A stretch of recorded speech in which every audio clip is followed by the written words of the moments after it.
পাহাড় চূড়ায়। অনেক দিন থেকেই আমার একটা পাহাড় কেনার শখ, কিন্তু পাহাড় কে বিক্রি করে তা জানি না। যদি তার দেখা পেতাম, দামের জন্য আটকাতো না।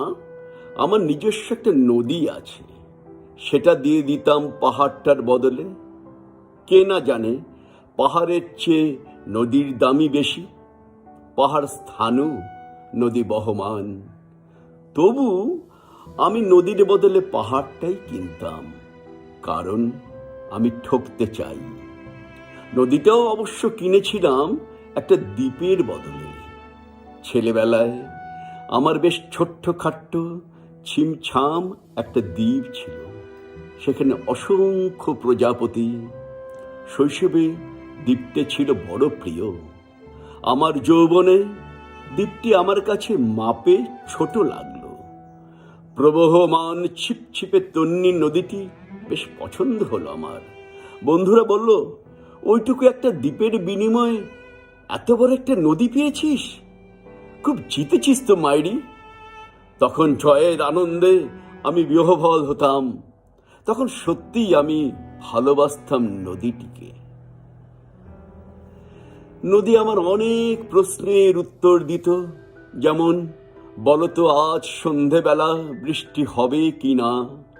সে বলতো, আজ এখানে দক্ষিণ গরম হাওয়া। শুধু একটি ছোট্ট দ্বীপে বৃষ্টি, সে কি প্রবল বৃষ্টি, যেন একটা উৎসব।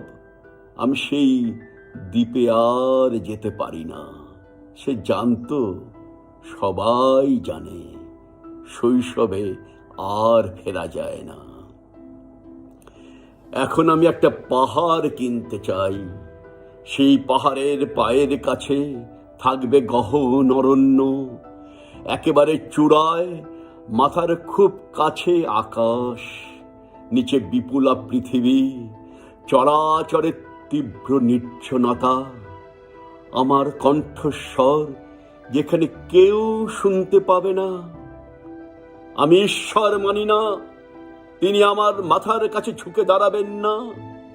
আমি শুধু 10 দিককে উদ্দেশ্য করে বলবো, প্রত্যেক মানুষই অহংকারী। এখানে জয়ী হবার বদলে ক্ষমা চাইতে ভালো লাগে। হে 10 দিক, আমি কোনো দোষ করিনি, আমাকে ক্ষমা করো।